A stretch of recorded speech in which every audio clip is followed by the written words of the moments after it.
ইসরায়েলের নতুন যুদ্ধবিরতির প্রস্তাব প্রত্যাখ্যান করার পর গাজা উপত্যকায় সামরিক অভিযান আরও জোরালো করার ঘোষণা দিয়েছেন দেশটির প্রধানমন্ত্রী বেনিয়ামিন নেতানিয়াহু। শনিবার রাতে টেলিভিশনে সম্প্রচারিত এক ভাষণে ঘোষণা দেন তিনি। নেতানিয়াহু বলেন, আমি আইডিএফকে দৃঢ় প্রতিক্রিয়া এবং হামাসের উপর চাপ আরও বাড়ানোর নির্দেশ দিয়েছি। আমরা পুনর্জন্মের যুদ্ধে আছি, 7টি ফ্রন্টে যুদ্ধে আছি। এই যুদ্ধের অনেক বড় মূল্য দিতে হচ্ছে। তারপরেও আমাদের অস্তিত্বের জন্য লড়াই চালিয়ে যাওয়ার ছাড়া আর কোনো বিকল্প নেই। হামাসের কোনো ধরনের শর্ত মেনে গাজায় আগ্রাসন থামানো হবে না বলে হুঁশিয়ারি দেন ইসরায়েলের প্রধানমন্ত্রী।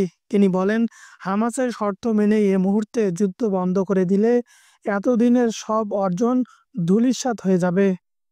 রাফা দখল, ফিলাডেলফিয়া করিডোরের নিয়ন্ত্রণ, হামাসের শীর্ষ নেতাদের হত্যা না করলে এই যুদ্ধ যাত্রা কঠিন হতো বলে মন্তব্য করেন তিনি। সম্প্রতি ইসরায়েলে মধ্যস্থতাকারীদের মধ্যে গাজায় যুদ্ধবিরতির জন্য নতুন একটি প্রস্তাব দিয়েছিল, তবে ইসরায়েলের যুদ্ধবিরতির প্রস্তাব প্রত্যাখ্যান করে গাজার স্বাধীনতাকামী গোষ্ঠী হামাস জানিয়েছে তারা অবিলম্বে এমন একটি চুক্তির জন্য আলোচনা করতে প্রস্তুত যেখানে যুদ্ধের অবসান এবং ফিলিস্তিনি বন্দীদের মুক্তির বিনিময়ে বাকি সকল জিম্মিকে মুক্তি দেওয়া হবে। এদিকে শনিবার ইসরায়েলি হামলায় গাজা উপত্যকায় আরও 52 ফিলিস্তিনি নিহত হয়েছেন।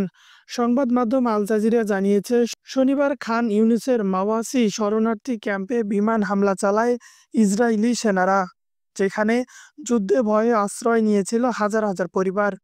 একই দিনে আজ জাওয়াইদা ও বেইত হুনুনে আরও হামলা চালিয়েছে নেতানিয়াহু বাহিনী। আলাদা এসব হামলার ঘটনায় নিহত হয়েছে অনেকেই। গাজার পাশাপাশি দখলকৃত পশ্চিম তীরেও চলছে সমান তাণ্ডব। তুল কারামের নূর শাসন ক্যাম্পে বড় ধরনের অভিযানে গুলি বিস্ফোরণ ও গ্রেনেড হামলার সবই চলছে।